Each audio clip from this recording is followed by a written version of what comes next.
Hey everybody, welcome back. I'm Emily Moyer and this is Strange Mosaic. We have an awesome show today, but before we get started, just a quick message. If you are watching this show on the Off Planet Media YouTube channel, please also go over and subscribe to the Emily Moyer YouTube channel. Some of my work will continue to appear here, but all of my work will be on the Emily Moyer channel and it'll always be there first. So make sure to hit the subscribe button over there. And now on with the show. My good friend Mark Devlin is back with me. It's been quite a while since he and I have spoken, and most of the content of what we've spoken about in the past has been about the misdeeds and corruption and crazy stuff going on in music in general, but specifically the underground dance music scene. And we will get back to that pursuit deeply in the second hour. But in the first hour, I just want a good chance to catch up with my friend here, see what's going on over in England and what his perspective is on all the things going on in the world, and then also dive into his new book, his novel, the Cause and the Cure, that unfortunately, due to social circumstances, hasn't gotten as much attention as it should, and that he would have liked, and hopefully maybe now will, as people are starting to bore of all the same old COVID and racism topics, that people can get back to researching and looking into things that actually interest them. So Mark Devlin, welcome to Strange Mosaic. Nice to see you, my friend. Emily, good to be back. It's been a minute, as we just said. Good to connect with you. I always enjoy having conversations about electronic dance music with you because there aren't many hosts in the truth/alternative realm that have any kind of interest in that music and that culture. So it's always good to speak to a host that gets it. And we're on the same level with that. But yeah, 2020, what a year. I mean, none of us are having the kind of year that we expected to. We probably all had plans back in January as to what we wanted to achieve this year, and none of that has been achieved. If anyone has a 2020 calendar or diary, they might as well dash it in the bin now because it's useless. You can't make plans anymore.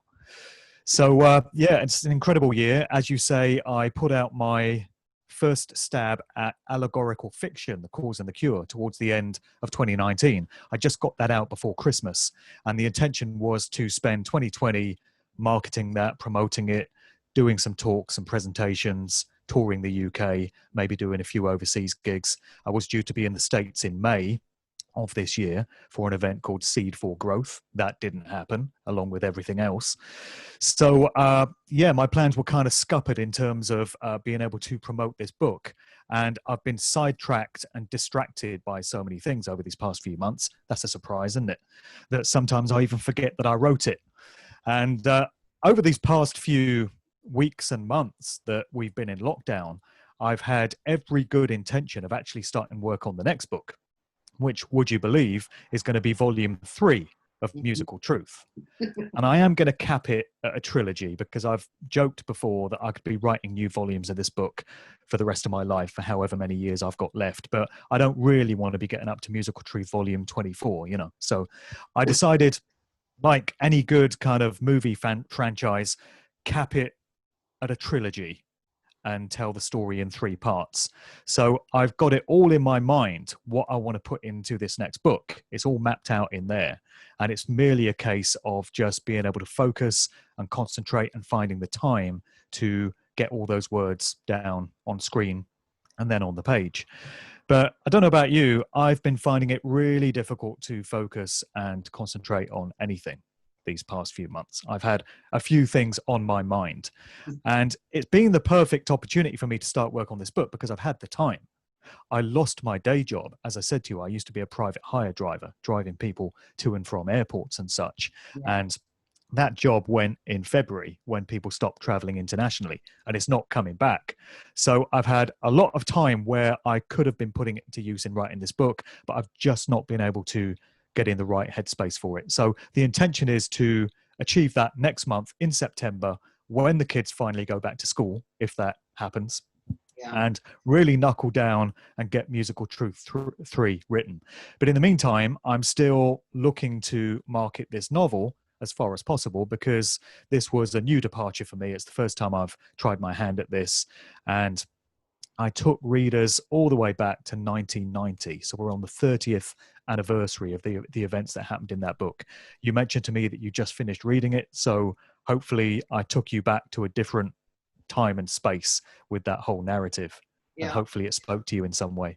Yeah, absolutely. Okay, so you just said a lot of stuff there, a lot of interesting things. First of all, like there's a part of me that feels like there won't be a need for anything more than a Musical Truth 3 anyway, because it feels like the end of music is kind of here on a certain level, right? I know what you mean, yeah. There will always be music in terms of like how we enjoy it ourselves, but in terms of like there ever being anything not only of quality being put out on an external out there level anymore, but even anything worth talking about or people worth talking about it to try and help save from the dark undertakings of it, like that's all going away too. Like I feel like it's kind of, you know, when I look at my own musical community, right?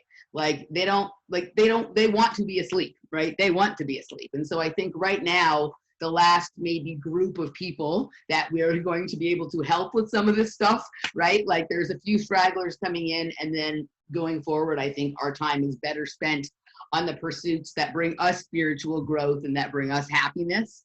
So I definitely look forward to seeing Musical Truth 3, because I think this last period of time that I'm imagining that you'll sort of encapsulate in it, and then also whatever like further research you've done into the past, I think will be fascinating. But I think, I don't think there's purpose to continue going on with all this stuff. Although you probably, I mean, you could literally go through almost every piece of popular music that was ever made and turn up a conspiracy underneath it. But yeah, this has been, and just by the way, for people who aren't familiar with Mark's work, because we have some, you know, new listeners and things like that. He's written Musical Truth 1 and 2, and we've done several shows together, and he's done shows with lots of other people, including just last week, you had a great interview with my good friend, Robert Phoenix. Robert's my co-host on one of my other programs, Matrix Mash, and I thought that interview was a really good sort of summary for people to understand your work and who you are and what's going on now, kind of all encapsulated into a nice, tidy hour and a half kind of thing. So people go check that out.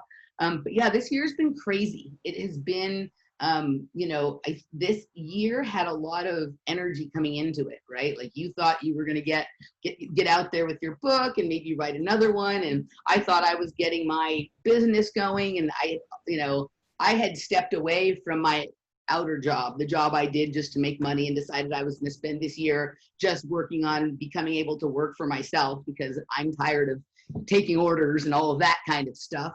But it hasn't gone at all the way that we expected it to do. I think what was that John Lennon lyric? He says, "Life is what happens to you when you're busy making other plans." Yeah, absolutely. So isn't that the truth? I think that but the thing that I'm recognizing, because it's been difficult sometimes to concentrate. I've actually been able to be highly productive during this period of time. And I think for me, part of it was just because since I had already stepped away from my job and planned on sort of working on things within my own kind of inner sphere, that I have been able to do it, even though obviously people's financial situations have changed, which affect the people who do the kind of work that we do, and lots of stuff has changed. But I think what's happening here is like the external is impossible to predict anymore. And so like, you know, any plans that we have with the external world, you can't really do that anymore. So the only place where that there is like a really great opportunity for a lot of progress or forward movement right now is in your own internal world, right? Like the work you do because you enjoy it and you think it's important, or your own spiritual growth, or your connections with the people who you've decided are your people. This period of time has been an excellent test of deciding who your people are and who they are not. Right? I mean, even just people who I thought were like one of my people at the beginning of this, and not that anything terrible or wrong happened or that there was a fight or a falling out, but just watching the way people have behaved and dealt with themselves and dealt with other people during this period of time has given me a lot of insight into who I want to be around or what really works for me and what doesn't. I'm assuming some of the same has happened for you as you've chosen to relocate to a different kind of environment. But what do you think about that? I mean, I do think that this planning thing, like what we're talking about, the way we've done things in the past, that's over. But there is this huge window now into like actually like really doing some of the things we want to do once we get past some of the like I feel like they want, you know, there's such a desperate attempt even towards those of us who, you know, are in the alternative media to keep us really focused on social justice issues and COVID-19 issues, right? And kind of if you just are able to push those aside a little bit, there's a great chance for lots of time to do other things. Well, I'd always planned for 2020 to be a year of change for me personally. I had some plans on the cards, and the main one was moving house, moving the family, relocating from Oxfordshire, where I did live, to Northamptonshire, where I am now. Yeah. And we managed to achieve that. We moved in June. It was supposed to have happened a lot earlier because it's been on the cards for many, many months. So the COVID situation stalled that. Yeah. But pretty much the only good thing that's happened to me this year is being able to move. So we're now here in a great new home. We're just getting settled in it. Everyone really likes where we are now. We're in a very rural area, surrounded by nature, surrounded by fields. And we've had an incredible spring and summer. As I was saying to you, the weather in the UK since March has been incredible.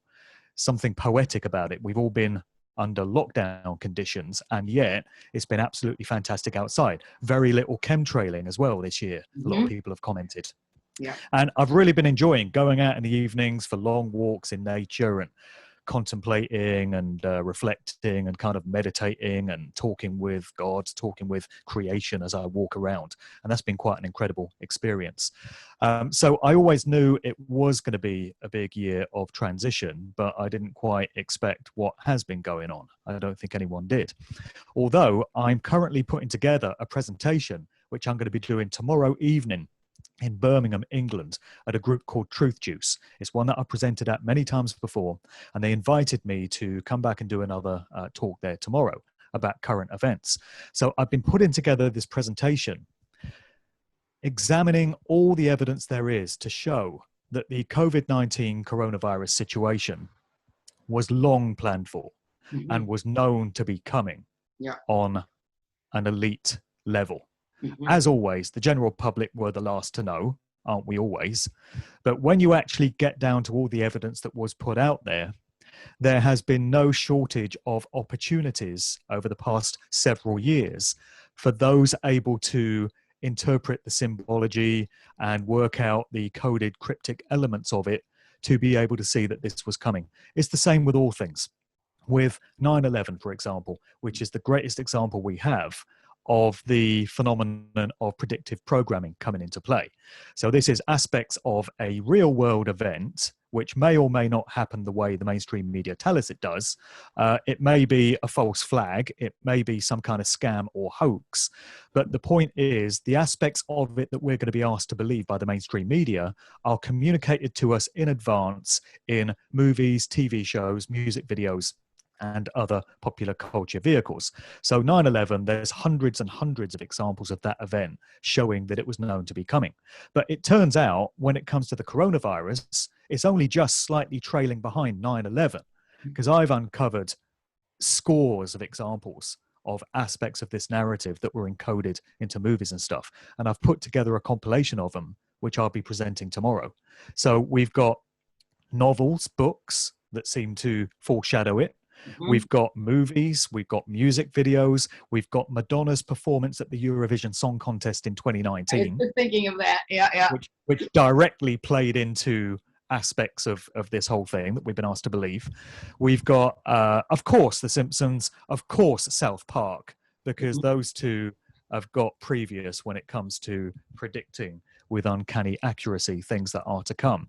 And on top of all the popular culture examples, there's also a whole load of documentation that has come to light, which shows that this event was planned for years and years in advance.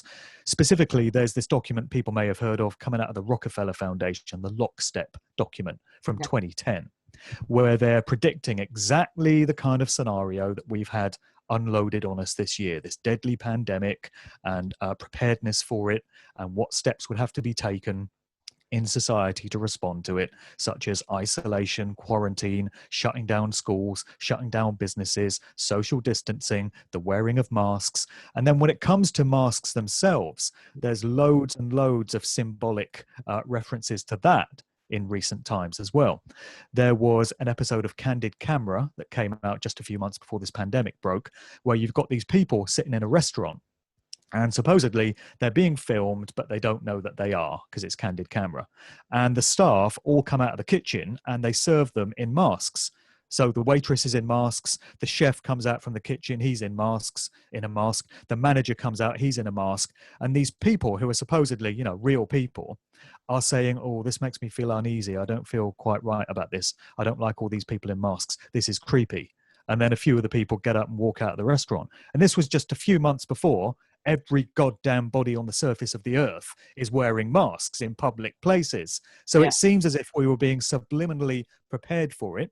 Yeah. You've also got, there's Disney movies where you've got characters wearing masks on TikTok. And what's the other one? Snapchat.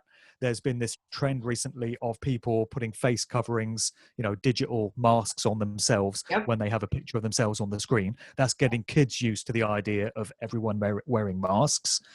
And there's bloody masks everywhere. So that aspect of it was known to be coming. Well, and we were being warned about it. It's so interesting. You just said a bunch of interesting stuff, but I had an interesting phone call with my nephew about a month ago, right? My nephew is 6. And, you know, I was on FaceTime on the phone, on the iPhone with him and my sister. And he ran me through the whole exercise of showing me what he looks like with the cat, all the different, the cat face, the mouse face, you know, I mean, there was probably 40 or 50 of them. And to a kid, I see it's entertaining, but you're absolutely right. It's a form of masking. I hadn't really thought, and he discovered it during this period of time when we're all home with this kind of thing. And that's very interesting because you're right. That did just come about in the last few, you know, months and years, that there's all these ways of masking yourself on screen. The other thing that, and I noticed this, I didn't know what it meant, but as soon as the very first week we started hearing about the virus and seeing pictures of what it looked like and whatnot, about a year and a half ago, they had added emojis to the iPhone emojis that look exactly like the coronavirus. There's also a syringe and there's also a DNA helix, right? Those things were the last group of emojis added before all of this started. That's right. Yeah. And of course, the celebrities have been playing their part in pushing forward the narrative. I mentioned Madonna. She's been tweeting about this whole thing. You've had all these pathetic, sickening, sycophantic celebrities just doing what they're told by their handlers. Lady Gaga, of course, curated this One World at Home concert back in April, where she supposedly brought together all these wrinkled old farts like Mick Jagger and you know, Paul McCartney, whoever it may be, Elton John, all these stars performing from their living room, you know, supposedly just them and their webcam, you know, and their guitar plugged into the amp and their piano. That's all it was. There wasn't really a team of engineers there. There weren't really people behind the scenes filming the whole thing, you know. So that was just to condition us round to the idea of, look, if Elton John and Paul McCartney can stay at home and self-isolate, then so can you. And Lady Gaga was the curator of that whole thing. And something I'll be mentioning in my presentation tomorrow is the irony of the fact that lockdown conditions have surely caused so many mental health issues among so many people that have just struggled to cope with the isolation, with being cut off from other people. Maybe they were getting some form of face-to-face counseling, and now they have to do it via a Zoom screen, which is just not the same as one-on-one social contact. How many suicides do we think have happened during this period that aren't being reported in the mainstream media because it's COVID? But many people we know have committed suicide through the absolute distress of this whole situation. So the irony is that Lady Gaga's mother, a lady by the name of Cynthia Germanotta, turns out to be the mental health ambassador to the United Nations. You couldn't make it up, and you don't have to. So the daughter is there curating a concert where all these stars are saying, stay at home, folks, keep safe, observe distancing, don't go out, you know, keep the virus at bay. And then Lady Gaga's mother is an ambassador for mental health, supposedly helping people cope with mental health issues. Slight conflict of interest there in my book. But, you know, it's just one of so many absurd elements of this whole thing. If you're looking for common sense, if you're looking for logic in this whole thing, it's an exercise in futility. This whole thing is not supposed to be about making sense, as we Yeah. well know. But for some people, it's sure been about making dollars. They don't make sense anymore because apparently there's a coin shortage, but I don't think there's any shortage of dollars for Jeff Bezos and Costco and all of these companies that, have made tons of money during this period of time, right? Yeah. So it's about making dollars. This is another good point. All these corporations have got TV commercials. It's certainly the case in the UK. It's probably the case in America and everywhere else. Ever since pretty much March, when we first went into lockdown, every company you've ever heard of, every household name corporation has a TV ad saying, we're doing all we can to help you through these difficult times. Our team are on hand to help you through. And then you get images of people on a Zoom call or a Skype call with this company, once again, reinforcing the idea that you don't need to have social contact with people when you can look at them through your smartphone screen, Yep. And all these companies are talking about how they're prepared to deal with this COVID situation. What strikes me as a little bit suspicious is how quickly these commercials were on screen after the initial announcements of lockdown. Within literally 2 weeks, Impossible. you saw every company with a TV ad saying, we're doing all we can to help you through these times. Now, I've spoken to people in the business of commercial production and in the business of video editing and all this kind of stuff. And they've told me that to produce a TV commercial from scratch, from initial conception to getting it on the screen, takes several months. Yep. It's a matter of months. You can't turn one of these things around in 2 weeks. And yet we're being asked to believe that all these companies found out at the same time as us that this virus situation was getting out of hand. We're all going to have to isolate and go into house arrest and all this. And they turn these ads around in 2 weeks. Impossible. It's clear these companies had a heads up on what was coming. It's the same as all these stores and supermarkets that had their Perspex screens all ready to go. And they had all their signs saying, please keep 2 meters apart, and all their one-way systems and their little arrows and their little bits of tape on the floor. All of this would have been prepared months before it happened. So everyone knew it was coming except the general public once again. Yeah, absolutely. I mean, I spent time in Hollywood as a child myself, and I still, because I live here, know people who are in the business, obviously. And the very, very least that it ever is, from the time you shoot something till the time it gets aired, the very least be 6 to 9 months. It's usually closer to a year. When I have friends who are thrilled because they finally, after 20 years of waiting tables, got a 2-second part in a commercial or whatever, right? Like they're waiting for it to come out. It's like, by the time it comes out, I forgot that they even shot it, right? And I did stuff when I was a kid, and it would usually be about a year, 9 months to a year between when I actually filmed it to when it actually saw the light of day, kind of thing. Right. So yeah, I mean, but people are very ready to believe all of this preposterous stuff. Like, people are so far removed from the reality of how things work. And that's actually, in my opinion, a function of this smartphone age. Like the way people think of things is you just touch a button on your phone and something happens. They think everything works like that, right? That you just push a button and something happens. And so for them at this point, like they have lost the ability to think through all of the other steps that might have to be involved in making something go from one state to another, right? So it's kind of interesting. I'm curious, and then we can kind of move after this and start to get into your book. But you just moved from a more urban place, Oxford, into the country. What is the difference in both the attitudes and the perceptions of the people where you're living in a more rural environment about what is going on socially? Like, are people more suspicious of the COVID and the masks? Do they believe it and they just don't feel like they have to play along as much because they're in a more rural setting? Or are they more questioning of reality than the people in the more urban environment? Because I'm here in Los Angeles, so I live in the most urbanized environment you can imagine. And, so there's not even it's very rare that unless you're in your own home, that you have space from other people to have your own thoughts, right? What about there? Yeah, I have noticed some differences. I mean, first of all, the cost of living up here is cheaper, actually, than where I used to live. Food and drink and transport and stuff like that is quite a bit cheaper when you get out into the country. The town that I was in was starting to get really big. I lived there for 18 years and it pretty much doubled in size during the time that I was there. And it was becoming a metropolis. It's probably going to be a blueprint for one of these smart cities, to be honest, the way it's going, because they're putting in all these new housing estates and all these new retail parks and all these new business parks. So I really felt it was time to get out of there. And I think I, timed it right to come to this part of the world. In terms of people's attitudes to what's been going on in society, I think where I'm living now in this particular village, people seem to be quite relaxed about it, and people don't seem to be obsessed about the mask wearing.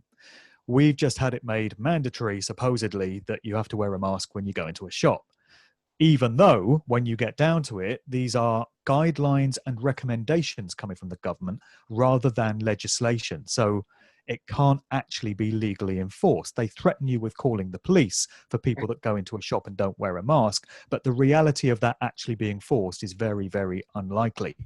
So people are wearing masks in shops because they have to, but I get the impression that a lot of people are just not taking this whole thing seriously. They think it's been blown out of all proportion. What you don't get around here is people getting all paranoid when you walk towards them on the pavement and they're jumping into the road to get away from you. Whereas when I go into the larger towns to go and do my shopping, and I had to go into the town today, I notice a difference in attitudes. People are wearing masks even when they don't have to. So they're wearing masks in the street and in the park and as they walk around, and you even see some entertaining people wearing masks alone in the car. Oh, those are my favorite. they're protecting themselves from infecting themselves. But that's actually the truth. It's very sensible. That's actually the truth of this, though. My friend Jeff had a very astute observation about what was really going on a larger symbolic level when this mask obsession first began, right? And he basically said they cannot look at themselves in the mirror and face the lie they've been telling themselves, so they will gladly wear the mask, right? Have you seen the video of I wear my face mask in my car? I saw that like way back in April, and I love that. But what's hilarious is when I send it to people who like believe the line of reality, they're very offended by it, right? They think it's just so offensive. But no, it's hilarious. And whenever I see one, I start singing. I make up my own lyrics. I do as well. Yeah, I make up my own. I wear my face mask in my car so I can virtue signal to the neighborhood. And then it says so I can placate all the Karens in the park. Absolutely. I go on and on with my own. I always make up my own lyrics to songs and whatever. But I mean, I think there's a truth to that. What this is really about is how fearful people are of themselves. It isn't just fearful of other people, although they've encouraged that as well, right? But people have separated so far from their true nature that at this point they actually fear that. And the separation is so extreme that it lands people in this place that we've talked about in alternative circles for a long time, of they've basically outed themselves at this point as being NPC type people, right? Or clone type people, where there's actually no human sentience or innate thought or anything like that really going on. It's like they're running a software program. Yeah. They've been programmed like a computer. And going back to what you were saying, I've noticed a real difference between urban areas and more rural areas. So people in smaller towns and villages seem to be much more relaxed about the whole thing. They're not losing their minds. They're not paranoid. But you go into a town and you see a difference. And then you go into a city, a large urban metropolitan population, and that's where you see it the most. That's where the social engineering gets done. In the big cities with the populations all crammed in together. You must see it in LA. It's going to be the same in cities like London, and any big city around the world. You're really going to notice a concentration of the social engineering and the mind control having taken people's minds. Yeah, it's pretty, I'm very thankful and fortunate that I don't live in downtown Los Angeles where I used to live. As much as I enjoy urban activities, I live more it's still in a city, but it's a little bit more suburban. But I actually live in an area that is one of the oldest neighborhoods in the San Fernando Valley in Los Angeles. So the pieces of land are much bigger, and the neighborhoods don't have like sidewalks or street lights or whatever. It's more, this is how the houses were when they first started building here, like in the late 40s and early 50s, right? So it happens to be that on our street, it really, you'd think if you were in my neighborhood, you wouldn't think you were in the middle of the city where we are. So we have like a little place where there seems to be more sanity. Our neighbors seem relatively sane. I don't see mask wearing going on in the neighborhood, right? And it's kind of, I'm just really thankful. I used to live right in the belly of the beast in downtown Los Angeles, at the very center of where both the social justice and the, branch COVIDian movements, are kind of headquartered here in Los Angeles, right? So I'm thankful about that. We have a good sized yard and all of that kind of thing. And, fortunately, like you, because I've spent time cultivating friends in the alternative research community, both people who present and also just people who enjoy the material, I have and a lot of them happen to live here in Southern California. I have enough of a social group that, to the extent, unless I want to go out to eat or go to a shop or whatever, I can insulate myself to a certain degree from some of the nonsense, which a lot of other people in Los Angeles can't do. But no, I mean, I absolutely agree with you on the various levels of, I've traveled a little bit during this time, and when you're kind of out in the middle of nowhere, nobody gives a shit about the mask. And then as you start to approach civilization, you can feel the tension building and building and building. And when you're downtown, it's crazy. There's more of a uniformity in cities, isn't there? A group think, a hive mentality. And the social engineers must love it when they draw up their plans and they predict how populations are going to react to certain situations, and they implement them. They sit back and observe, and people behave in exactly the way they knew they would. And we're seeing this everywhere. People in London are behaving the same as people in New York, are behaving the same as people in Sydney, Australia, are behaving the same as people in Buenos Aires or Sao Paulo. It's a human thing. It's the human psyche. It's the way human consciousness works. It's regardless of location. And the social scientists and the anthropologists and the psychologists who predict how people are going to react have a very good handle on the human condition and how it does respond to certain stimuli. I have a question, because I'm just having a thought as we're having this conversation. I just kind of connected a dot I hadn't quite connected before. In the city that you just moved out of, are there starting to pop up a lot of these situations where there's like businesses on the bottom floor and lofts or apartments or things like that on the top? Well, the town that I was in wasn't really big enough for that. That's certainly happening in some of the larger cities in the UK. Gentrification, New York style, So what I'm like kind of just having the clarity of right now is that, obviously in very dense urban cities like New York and London and places like that, that has always existed, that there'd be some shops on the bottom and then apartments up top.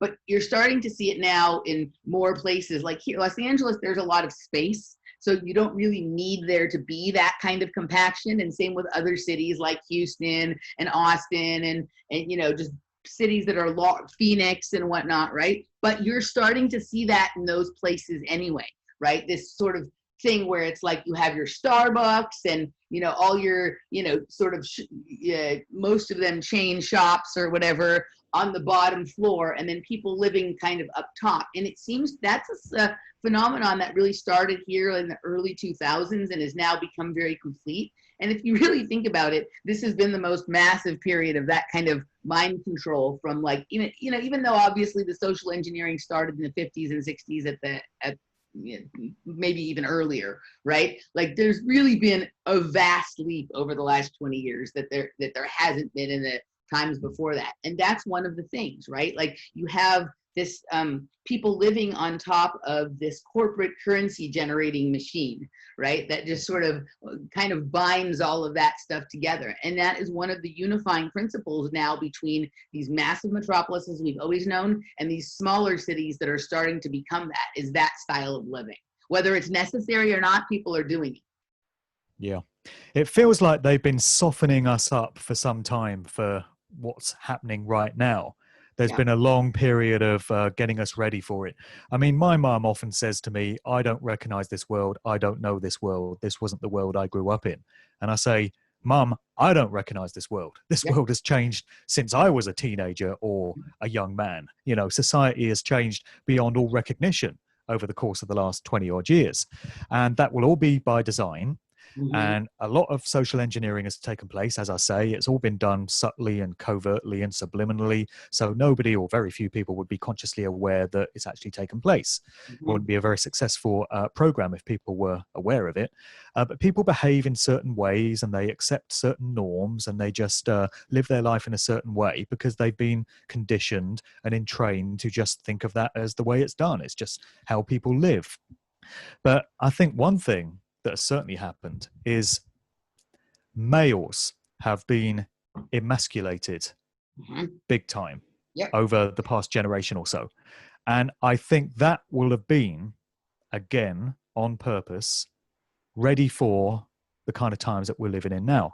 What would be the control system's worst nightmare in this COVID narrative where they're trying to lock everyone down, they're trying to take away our rights and freedoms, they're trying to impose ridiculous things like mask wearing on us against our will? Their worst nightmare would be an army of real men uh, motivated by truth and freedom and a recognition of what rights are, Mhm. standing up, unified in their mass numbers, and saying, we're not having this. We're not complying with this tyranny. We're going to put this tyranny down because this is immoral and it's against natural law, it's against rights, it's against freedoms. But we're not getting that. Yeah. And a comment that I've had so many times in correspondence that's been sent to me over the past few months is, where have all the real men gone? Where are they? There's Yeah. no kind of uprising at all. I was out today and I saw big, strapping, physically, physically fit men, tattoos, shaven heads, jewelry, all the rest of it. But they're wearing masks. Great big, stocky, tattooed guys that look like they're rugby players or something, and they're walking around in a mask because they've Yeah. been told to. Yeah. So they're either just meekly, obediently complying because they think when the government says jump, you ask how high, Yeah. or they've bought the lie that there's this deadly contagion around, and if they don't wear a mask, they could die. Yeah. But these are exactly the kind of people who in previous generations would have risen up, Yeah. would have taken on that responsibility, would have represented the rest of the community, would have come together in their mass numbers, and would have resisted and pushed back against what's being done to us. But we don't have that. There are no real men, or very few real men, Yeah. because of the way they're being conditioned generationally to think of themselves and their place in the world, and just to think of what life is and what government is. Yeah. You know what's crazy? Like one of the things that has been really interesting, here for sure, but I'm sure there, is during this period, like you're 100% right. And I'm now wondering if they did this intentionally just to test to see how well their emasculation program had worked. One would think that having taken away the ability to watch sports, play sports, go to games, which is where men have been mistakenly putting their tribalistic and their testosterone impulses for the past half a century, that with that being gone, some of this desire for like tribalism or defending their family or being, would come back to where it should be, but it hasn't. Right? They just accepted Alpha male tendencies, right, but they haven't. authentic masculine tendencies. They haven't, and now a little bit of sports is starting to come back. But my thought at first was the elite really fucked up, because if they want people to be content staying in their homes, they should have left sports alone, because people will be happy to stay in their house and watch the football game and or whatever. But if they were truly trying to test to see if there were any males that had an ounce of testosterone left in their balls, or you know what I mean, or whatever it is, if they really needed to see how well their program had worked, you have to take in everything, kind of pull it all back just to see what happens, what rises up, to see, can you proceed with the next level of your thing. I hadn't really thought about it that way, but yeah, no, none of that happened. I thought we would see, we hear reports that domestic abuse has increased and stuff like that, which would be, I guess, the only kind of display of masculinity that the system would be interested in, Yeah, that's a real man knocking his woman around in the home, yeah, but not going out and fighting for rights and freedom. Yeah. Right. Or just Well not even, I mean, even like people have a variety of ways that they choose to deal with this, but like some people choose to fight or resist and others just choose to stand firm. I'm not moving. Like, this is the stance I'm taking and I'm not moving, right? You haven't even seen that. You've seen an ever leaning over, cowering, backing away from, shrinking into oneself kind of thing. And that's the thing with the sports, though. I think that's kind of interesting. But yeah, no, you're right. I mean, well, it's incredible that they were able to cancel sports without any kind of an uprising, without any kind of resistance, really. And what was also incredible was that during St. Patrick's Day week in Ireland, they closed the pubs. The Irish government announced all pubs are going to close. I think it was on the eve of St. Patrick's Day. Now, if they tried that shit 30 years ago, there really would have been a revolution in the streets. Yeah. And Irish people, they like a drink. Come on, we all know this. Yeah. And if that right and that pleasure in their lives was taken away from them for no good reason a generation ago, they would have had something to say about it. But in 2020, not so much as a murmur. Everyone just put up with it. Same with the sports games being cancelled. So this has obviously been a long time in the planning. And a lot of people think that male hormones have been messed with, that there's traces of estrogen getting into the food chain, getting into the water, and it's been slowly feminizing men on a genetic level. It's been messing around with their hormones. And then the reverse has been happening. Females have been absorbing testosterone through different methods. And there's been a blurring of the genders and a dumbing down of those tendencies for each gender, and I'm sure that's a process that's been happening over many years. But the social engineers, the architects of this must have been very confident with where they've got everyone to pull stunts like this, to cancel football games. They must have known that there would be no kind of trouble, no kind of uprising. Same thing with closing the pubs. They knew they got everyone right where they wanted them. They knew that they'd prepared society for this on a gradual basis over many, many years. And they must be patting themselves on the back and congratulating each other on a job well done when they observe the results of their little social experiment. Yeah, if it wasn't so gross, it would be humorous. But do you think that all of these, like, we've gone through, like, for many, many years now, these various levels, like we had serial killers, and then we had school shooters, and then we had terrorists, and then we had whatever, right? Like, kind of thing. Do you think that, like, it was always designed to go to this place where it got to pandemics, or that those ones didn't quite work as well as they thought to scare people, so they kept having to try another one and another kind and a different kind, and finally when they tried the pandemic, all the pieces came together? Which do you think it is? Well, they really have thrown everything they've got at us all at once, haven't they? It's like they've thrown the entire textbook at us. And this COVID narrative ticks so many boxes on the New World Order, Agenda 2030 tick list, wish list. So many things they've wanted to achieve for so long. So I think it was always in the planning to drop this stunt on us. It was probably always in the planning to do it in 2020 as well, because there's lots of poetic little hindsight is 2020, right? Yeah. I mean, one is when you think back to the Georgia Guidestones and you think of that inscription where they're talking about maintaining humanity in perpetual balance with nature, and they talk about reducing the world's population to 500 million, which is a reduction of something like 6.5 billion from the people we currently have. Well, the Georgia Guidestones were unveiled on the 22nd of March, 1980. So that was 40 years ago. So you can fast forward 40 years from that event. 20 plus 20 is 40. So you've got the 2020 there.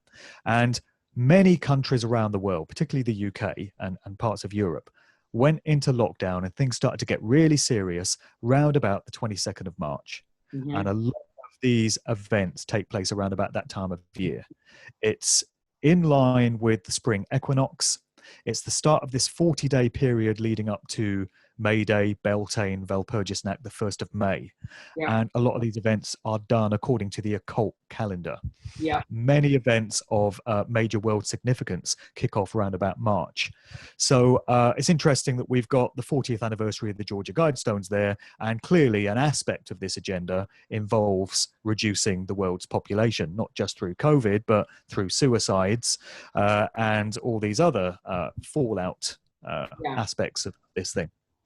So yeah, it seems that they do go through phases. So we had the ISIS false flag terror phase. Right. So a few years ago, I remember there was one summer, what was it, 2015 or 2016, where every week there was one of these ridiculous, absurd events all over Europe. Yeah. Paris, then Berlin, then Munich, then Nice.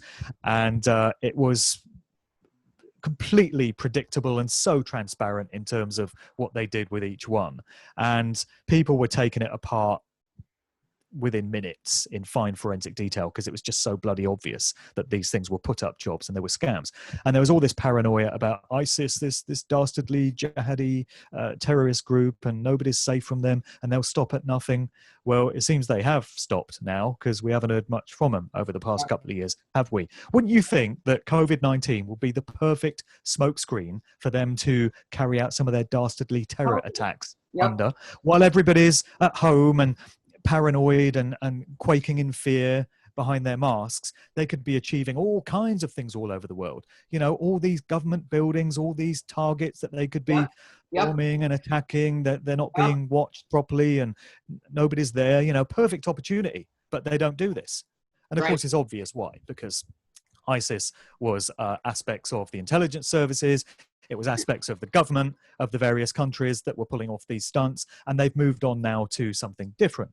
They're putting all their energy into the COVID coronavirus thing with a little bit of a diversion for the Antifa Black Lives Matter George Floyd event, you know, but that was just a little sideshow. And so that's where we're at now. We've moved through these different phases, and at this stage in the game, it's all about the pandemic. And also, it's interesting what you touched on earlier, because I spoke about this on the show with Robert Phoenix the other week, where we were talking about music genres and music styles and trends and movements and fads and scenes. And I made the point to Robert that I'm hard pressed to be able to think of any kind of discernible, easily identifiable fad, trend, movement, scene within music in the past 15 years. Certainly 10 years, probably 15, maybe even 20. You know, you go back to the 80s and the 90s. You had punk, you had new wave, you had heavy rock, you had the new romantics, you had acid house, you had hip hop, you had drum and bass, you had jungle, you had ragga dancehall, all these different genres. They all came with their own style, their own form of dress, their own lingo, their own cultural aspects. You could tell what scene somebody was into from the way they spoke and the way they looked. But since 2000, where has all that been? There have been no genres. There have been no scenes. I feel for young kids now growing up, and they're looking for some music to latch onto that's the soundtrack to their youth, because there's nothing discernible out there. It's all just completely bland. It's all just completely formulaic, and there's just nothing going on. And so I was speculating with Robert as to whether they're actually done with music now. And that they're done with entertainment to a very large degree.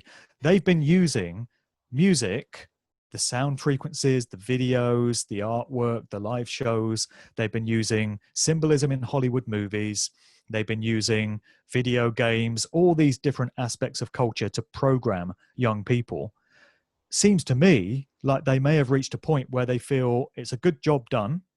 They've got everyone where they want them. They've embedded all that symbolism and all those occult sigils and stuff in people's subconscious, and now they're moving on to other things. Yeah, it's like music is a done deal now.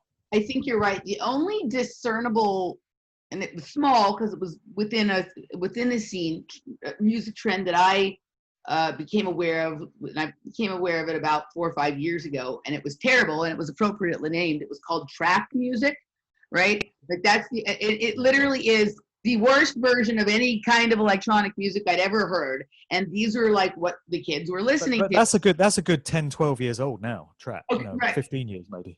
Right, but that's the last one that I'm sort of aware of, that I of a new kind that I heard of, and I was like, oh, this is terrible. But no, I think you're right. A lot of this entertainment, the purpose of it was to create entrainment, and the entrainment has been achieved, so it doesn't have to be entertaining anymore, right? Like the brain waves are all, with each group of people are all in alignment with whatever the intended frequency is. And it's not requiring, it's just maintenance now. It's not requiring any new methods to lure people by, for the most part, right?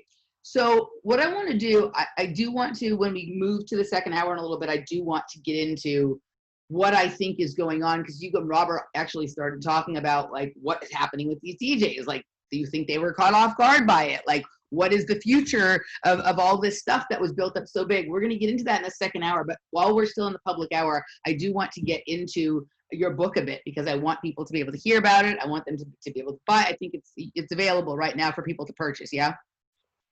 Sure. Yeah. This is The Cause and the Cure. Cause and the Cure. So I just read it. I started reading it back in November. You gave me an early manuscript, and I started reading it on a trip back at Thanksgiving time, and then I got very ill. Whatever, to the extent there is any kind of virus, I think I had it back in November. I was down with something for almost a month, and that is very unusual for me. But I started reading then, and then I got distracted with all the crazy, with the illness, and then all the crazy things that started happening after that. So when I knew you were coming on, I got back and I read the book, and I finished this morning. And it's a novel. It's fiction, but for those of us who are astute and aware, we can recognize characters and places and things like that. So I refer to it as truth fiction. I think there should be a new genre, truth fiction. Yeah. Is it based on so the city is where you just moved from, basically, correct? The city where you've spent most of the last portion of your life. Why don't you tell people a little bit about why you decided to do it this way, to write a book like this in novel form, and just tell people a little bit about this story you've written? Yeah, it was a story that was just waiting to get out of me. It was an itch I needed to scratch. I first of all wanted to try my hand at fiction, because I was a great admirer of certain writers, and I just wanted to set myself the challenge of writing a fictional story. I knew I could write nonfiction, so I wanted to move on to that level as well. And they say you should write about what you know. And I know a lot about the city of Oxford. I was born there, spent most of my life living around there. And I set the story in 1990 because I know a lot about those times. I've got lots of fond memories of what the world was like in 1990. So I wanted to bring the book out on the 30th anniversary of those times. And part of the job was to show just how much society and culture has changed in 30 years, which is not that long of a time in the overall scheme of things. And yet, when you look at the way people were living their lives in 1990, and you juxtapose that with life in 2020, it's almost unrecognizable. So I've made a lot of the very primitive technology that was around in 1990 and drawn attention to that during the story. So you've got things like characters out in the street needing to make an urgent phone call. Well, in 1990, nobody had cell phones. So you had to fish around in your pocket for a coin, hope that you had a 50p piece, and go to a public phone box and put that coin in and dial the number on a rotary dial to get through to somebody. It was the very early days of mobile phones, but they were the size of a house brick. Yeah. They had a great big antenna at the top. They were really heavy and bulky, and the battery lasted about 20 minutes before you had to put it back in the charging dock. So I've made reference to that. The story is set to a very large extent in a radio station, and that's based on personal experience because I worked at a radio station called Fox FM in Oxford from 1990. It was like my first induction into the music industry as an intern. And I stayed there till 1996. And the way things were done on the radio station at the time was making use of the technology that was there then. So everything was done in analog. This was a pre-digital era. It was the last days of analog, actually, before digital came in the mid-90s. So back in 1990, you had reels of tape. Nothing was done on computer. Everything was recorded onto tape. When on a radio station, you would hear the jingles, the ads, the weather, the news intro. They were all on loops of tape inside plastic cartridges, which you would load into machines like tape machines and press a button, and this loop of tape would just go round and round playing the jingle. DJs still played music off of vinyl on daytime radio. Imagine that. You would have the drive time presenter queuing up a piece of 7-inch vinyl and spinning it back and then pressing the start button to play the song. So it was partly a nostalgic journey back to these lost times, which I have very fond memories of. But then when you get beyond those elements of the story, I've loaded it with symbolism, I've loaded it with allegory, and I've loaded it with kind of spiritual teachings and truths. And that's a great thing about fiction, because when you're writing non-fiction, you have to provide citations and references for everything, because you make any kind of statement that somebody takes issue with, and they'll want to pull you up on it and say, that's incorrect. Where did you get that from? It's not that, it's this. Show me where the source was for that claim. With fiction, you can get away with saying all kinds of outrageous stuff. And if people try and pull you up on it and say, that's nonsense, you can say, relax, man, it's fiction. Come on, everyone knows this. But in reality, you are communicating great truths. You can get stuff across under the guise of fiction that's really going to hopefully resonate with the reader and teach them something and inspire them and really get them thinking about things. But because you've dressed it up as fiction, you can say whatever you want. And that hopefully led to an entertaining story. I've weaved aspects of spirituality, natural law, consequentialism, karma into what happens to the characters in the story. And many of the characters are based on people that I used to know back in the day in Oxford. They are all original creations, but they've got some of the mannerisms and some of the idiosyncrasies of people that I knew. And I've even got a little cameo in the story for myself, or a couple of cameos actually, Alfred Hitchcock style. So I've kind of put myself into the story. And I think it can be read on many different levels. So I've often said this about the book. If you want to enjoy it as a murder mystery, as a thriller, then you can. It's there on that level for you to read and absorb it. But if you want to go a few levels below that, it's like peeling away the layers on an onion. Yeah. You get another layer underneath, and then you peel that layer away and you realize there's something lying underneath that still. So truth seekers and students of the occult and people that like esoteric subject matter are going to find stuff below the surface narrative. So forgetting that it's a murder mystery thriller, you can find all kinds of stuff being communicated on different levels in coded cryptic form, I feel.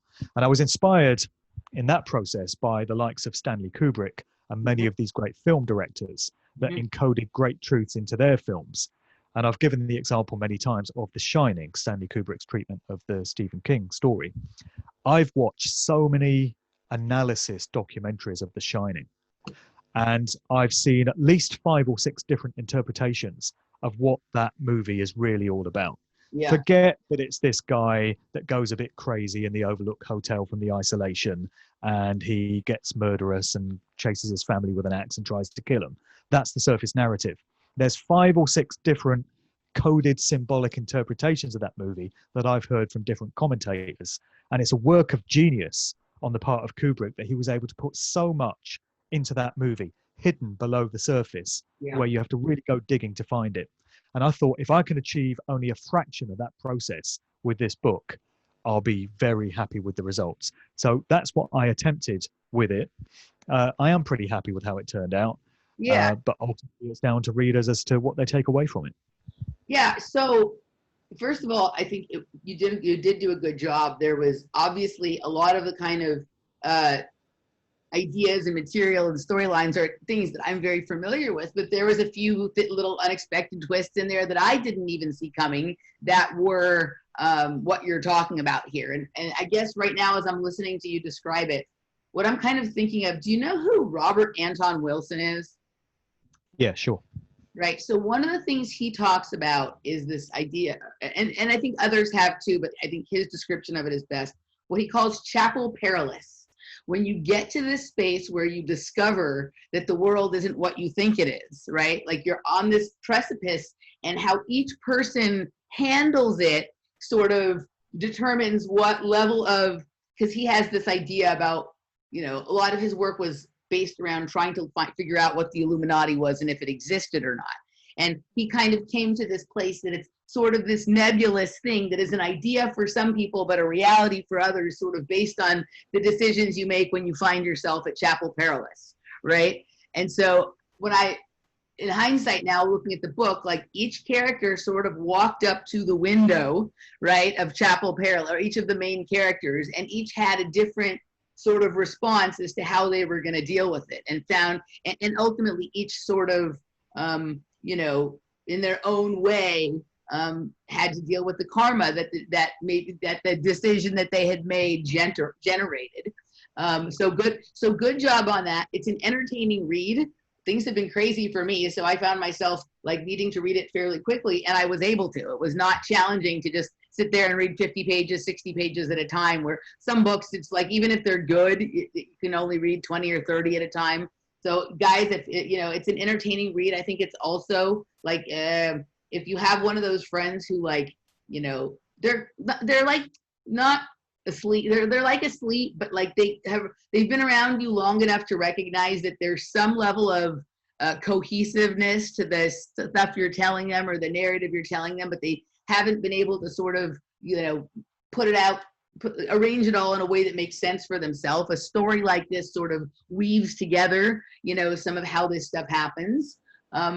I'm assuming that you're the kid that used to go buy tapes that had been recorded from the satellite of right, of the BBC or whatever, the recordings of the music you couldn't get when you were living. That was your first cameo appearance, I'm guessing. No, actually, that character, that's Drew, who is the cousin of Verity Hunter. This is another thing about the characters. They all have coded names, with very few exceptions. Wasn't there a kid who came in just to buy? Drew was the guy who was doing it, right? Yep. There was a kid that came in to buy cassettes from him. Yeah. That he taped off the radio because he had an antenna that could pick up all the London radio stations. And this was a very real thing in Oxford. Yeah. There was, cassettes of radio shows were like currency. Yeah. Because back in those days, if you lived in Oxford, you couldn't pick up all the London radio stations, all the pirates. And so people would tape them and sell the tapes. No, that wasn't me. I appear elsewhere in the story. But yeah, all the characters have coded names. Yeah. So some are very obvious. Yeah. The lead female character, and this is a thing, I wanted to set myself the challenge of having two principal female characters, because I thought it'd be the easiest thing in the world for me to have male characters, for them all to be male. I wanted to give myself the challenge of trying to get into a female mindset and just trying to think from the point of view of a woman, the best I could. And so the central character is Verity Hunter. Yeah. And of course, Verity is derived from verite, veritas, the Latin truth. Yeah. And then Hunter means seeker, so she's a truth seeker.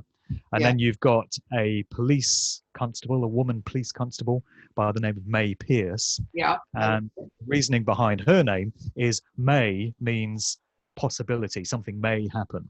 Yeah. And Pierce is as in piercing the veil of illusion and seeing what lies beneath. So she's someone that may pierce that veil. She has the potential to become a truth seeker and to embrace that process. The question is, will she? Yeah. So I've kind of juxtaposed those two female characters' situations. So Verity is a radio news reporter, and during the course of the story, she comes to realize that the world is nothing like she thought it was. And meanwhile, you've got May Pierce, and through her experiences in the police, she's coming to these same difficult realizations, and they're both going through this truth-seeking process. And towards the end of the story, they kind of come together and, start an alliance. So I've used the city of Oxford as a microcosm for the world in general. So everything that happens in the city of Oxford is representative of what happens in the world. And so you've got this secret society organization, which I've simply called the Order. And Verity and May and the other characters, Keith, come to realize that anyone of any kind of standing or significance in Oxford, it can be the head of news or the managing director at the radio station, it can be the head of police, the chief superintendent, it can be judges, it can be university lecturers, dons, professors. They all have affiliations to this order, this mystery school secret society. And of course, that's the way it is in the world. That's the way the world operates. And all of this happens within the confines of Oxford. And so I used the city scape and all the locations to tell the story. And that drew on my knowledge of the city. And it's a fascinating city to get into because Oxford is basically Illuminati Central in the United Kingdom. Yeah. You've got Oxford and Cambridge University for the benefit of listeners outside of England. And they're kind of like Harvard and Yale in England. They're the two elite principal universities, and they're the breeding ground for all these elite types. That's where all the politicians and all the business leaders and all the aristocrats go to get their training, to get their indoctrination. So Oxford churns all of these people out. I mean, Bill Clinton studied at Oxford, Osama bin Laden studied at Oxford, countless politicians. I mean, you know, David Cameron, Boris Johnson studied there. So many famous authors have come out of there, famous actors. So Oxford is a great place to base a story like this, where you've got aspects of the occult, you've got aspects of esoteric teachings. And so I had a field day making use of the locations in the city. And all the locations that I mentioned are very real places. And I've suggested in the book that there could be the Cause and the Cure tour, where if somebody wanted a fascinating weekend in Oxford, they could actually go around all the places that I mentioned in the story and see them for themselves and absorb the atmosphere of these places. So I hope that brought an element of realism to it. And the other aspect of the story, which I hope you would have found of interest, is that there's a subplot running beneath the narrative, which when you take away the murder mystery element of it and even the occult and esoteric aspects of it, you have a subplot involved with the very early days of the acid house rave scene in the UK. So summer 1990 was a big time for all these open air raves that took place pretty much around the M25, the London Orbital motorway, in fields and various remote locations around the M25. That's where the group Orbital got their name from, that came through with time in 1990, the London Orbital motorway. So you've got a couple of these characters who are very much entrenched in the acid house rave scene in its very early days. And with that, you have, of course, ecstasy culture, MDMA, as I documented in Musical Truth Volume 2, from a studious kind of perspective, just researching the whole thing. This is a fictional representation of that, but where you found electronic dance music and these kids getting together under strobe lights to dance until the sun came up, you found ecstasy pills in unending supply. And in the book, I've suggested that this supply of pills was coming through the government intelligence services, which it actually was, by the by. And of course, it was the same thing in the United States back in the 60s with all the LSD. And I suspect in more recent times with the MDMA that's been around there, all coming through the intelligence security services. That's the way it works, folks, it turns out. So that's another aspect to the story. And I also had great fun drawing on my memories of those days, of the raves, of the music that was around. I've mentioned some of the tracks. I've mentioned the lifestyle that these kids were into, where they just literally live for the next weekend. You know, by the time Tuesday comes around, they're on a massive downer. They've crashed and burnt from the weekend. And the only thing they can think of is doing it all again when Friday night comes around. Yeah, no, I think you did, I think you did a good job at capturing that. I mean, my coming into the dance music scene was a few years later than that, but it was still very much of that, still very much in that way. It was a lot different then than it is now. There are some similarities that have carried through. But what I think was, for me, actually the most interesting part of that was what possibly the backgrounds of are of the people who make up the dance music community, right? And whether, and how there are these people that show up that, like, it is odd that, their parents are in the police or in intelligence or whatever, right? And you also have these characters that are very much in the scene that are, I'm not going to give away the plot of the story, but do come from this place of having their relationship with truth tested. And even though they started down a good path, right, they got in a little over their heads and they sort of embed themselves later into a certain kind of scene. I mean, I know for myself that some of my awarenesses of what's going on in the world and led me to the interest that I have were seated in a very weird way in the dance music culture. Both the biggest loads of bullshit, I believe, and the biggest pieces of truth I came to believe kind of were all seated in the same place, right? And that's very much, in my opinion, the obvious signs of a telltale intelligence operation, right? And it's just the different ways that the people who are exposed to that deal with it. And also the way that, like, whether it's done, because in some cases it's done very methodically and intentionally, and other ways you don't have to, other times you don't have to. You can just seed certain thoughts and ideas, or even seed a few certain people in one place, and then by just the nature of the way things develop, it'll transport itself to another place and start another version of that same scene that then you can observe and learn from and decide what you're going to create next, and on and on and on.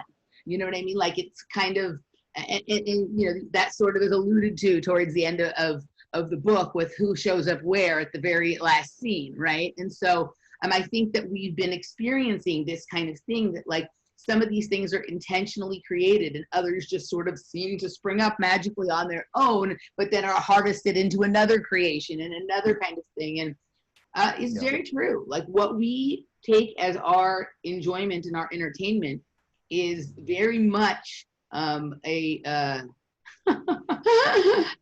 collaboration between Intel and Vice, as I have said recently in another, right, in another show, that you know, where you have people who are into illicit things and you have intelligence, very interesting things will come out of it. You know what I mean? But there will always be, if you're willing to look, the fingerprints left behind of what went on there. It's not hard to track.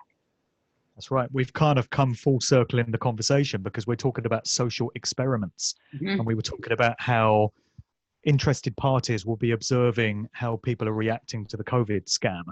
Right. Who's getting paranoid, who's getting afraid, who's not buying the hype, who's wearing a mask, who's cooperating, who's pushing back.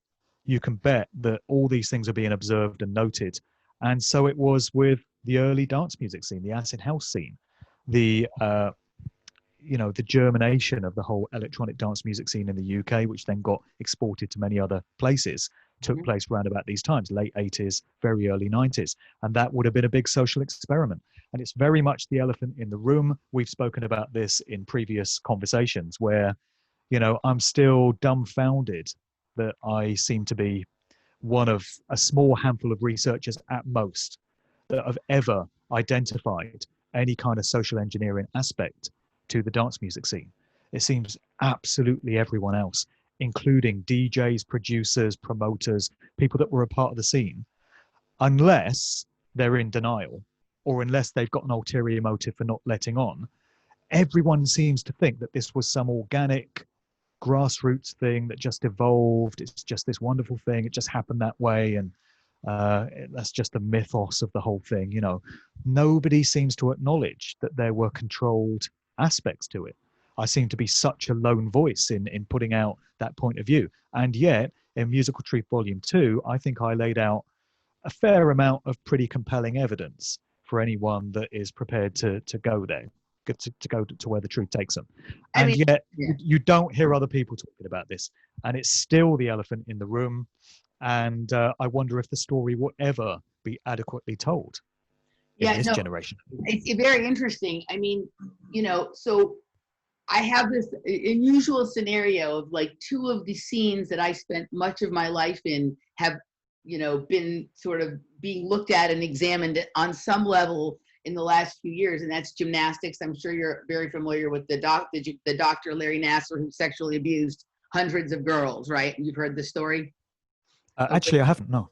Yeah, so, you know, I grew up in gymnastics here, and everyone who's involved in gymnastics, it was very like well-known but unspoken thing that there's a lot of, you know, pedophiles that are involved in the gymnastics world, whether they be coaches or photographers or other parents or whatever. And it was one of those things that you always knew something was weird, but you didn't really talk about it, mostly because you didn't necessarily have a language to. And then, you know, in the early 2000s, little bits and pieces started to seep out, but it was kept a lid on. And then just around the time of the 2016 Olympics, finally, like a story broke about this doctor named Larry Nasser, who's the national team physiotherapist, that he had been, accused of molesting girls. And once one person came forward, it's to the point where there's hundreds, maybe thousands, who've come forward of having been by this same person abused, right? And he's in jail, but right up into including the huge stars of gymnastics like Simone Biles and Allie Raceman and whatever. But what the gymnastics community is missing, and nobody wants to hear me say, is that he's just the Jeffrey Epstein, right? They've made a scapegoat of him so that they can point and say, oh, we've gotten the big monster, when the problem is embedded in every layer of the culture. Every industry has one. It's the same with Jimmy Savile. It's the same in any walk of life. There's always that scapegoat. The one. And when truthfully, this is happening in every gym practically. I mean, there's a few that have done a really good job at keeping things clean, but it's happening in every gym. So you have predators, and then you have people who cover up for them because they're also doing corrupt things when it comes to maybe something financial or something political in terms of the higher up stuff of gymnastics. And so this has been going on, and I've spoken out a lot about it. Now, because the media has paid a lot of attention to this, I do get a lot of people kind of interested in asking me about this, because I was speaking about it before the case ever broke. I had started speaking about the pedophilia that went on in gymnastics. And, there's been a lot of movement in that, but because the people in the gymnastics community refuse to look at the overall problem in society and see the way that this case is actually connected to, the pedophilia that goes on in government and Hollywood and stuff. It's not a different thing. It's not like a one little exception. It's the way that the Larry Nasser case went down is a perfect blueprint for what's going with Jeffrey Epstein. Almost like they had a little miniature run first, you know what I mean, kind of thing. So there's that. And then I've been speaking out now since before I met you about the stuff in the underground dance music scene. And while I get a lot of what you said, it was interesting how many hosts are not interested in this topic, right? Certainly there are listeners. That's probably the thing I get the most amount of contact from people on, that they will tell me that there's a lot of listeners in the alternative media who like the electronic music. So if there's not a lot of hosts, there are a lot of listeners. And I get stories that when they heard me tell the story, like they were relieved to hear somebody else say it because they always felt like something weird was going on or whatever. They all have stories about it. But like in terms of, you're correct, like the other hosts, and certainly my hope had been more people in the dance music community would recognize it. I almost hear nothing. We have the occasional little coming over from someone over there, which we'll get into in the second hour, and trying to shout us down. But to be quite honest, like I don't even think Facebook shares the videos I make about it with the people who I'm connected to in the dance music scene. I think it's all walled off in there. There's no questions. People just buy bullshit, hook, line, and sinker. And I think part of it is that they don't want to hear it, is that they don't want to hear it. But I also just think that, like, I think it's denial. Yeah, I think it's mostly denial, but it's also just like, I actually think some people don't care. It isn't just that they're in denial of the fact that it could happen, but they're just like, oh, well, it's fun and it's good, or whatever. And I'm just like, it's hard because, you enjoy a music, as I certainly do. I don't like that this is the truth about the scene. It doesn't change that I like the music, right? But I don't understand this, like, insistence on believing things that aren't true, Well, people may not have cared, but we may have reached a point where they're going to have to start caring because there's not going to be a scene anymore. No more. This might segue us into part 2 here. Yeah. But look at what's happened this year. Yeah. First of all, what are people going to be watching in the cinema next year if we're even able to go to cinemas? There have been no frigging films made. Yeah. There's been no Hollywood productions this year. What are we going to be watching on TV next year? No TV shows have been getting made. Yeah. And although that doesn't necessarily apply to electronic dance music, because people can make tracks at home in their home studios. They've been doing that for many years already and exchanging files back and forth with vocalists and such. In terms of the scene as it relates to clubs and festivals and raves, maybe that's all over now. Maybe it's not going to go back to how it was. So maybe people whose lives were in this scene and who had a lot invested in it are going to have to start paying attention pretty seriously, because I don't think these festivals are coming back on the scale that they were anytime soon. Yeah, as just one of so many consequences of this COVID era. We'll absolutely. probably All right. want to talk some more about that in part 2, right? Yeah, yeah. I think we'll dig deep into that in part 2. So we're going to take a little bit of break. Before we go, let people know where they can find you, all your work, your podcasts, your music shows, everything like that. Let people know.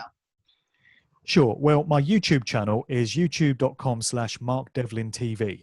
And since March, since lockdown began, I've been putting out a weekly video giving my thoughts and my reflections on what's going on in the world, and particularly what's going on in the UK.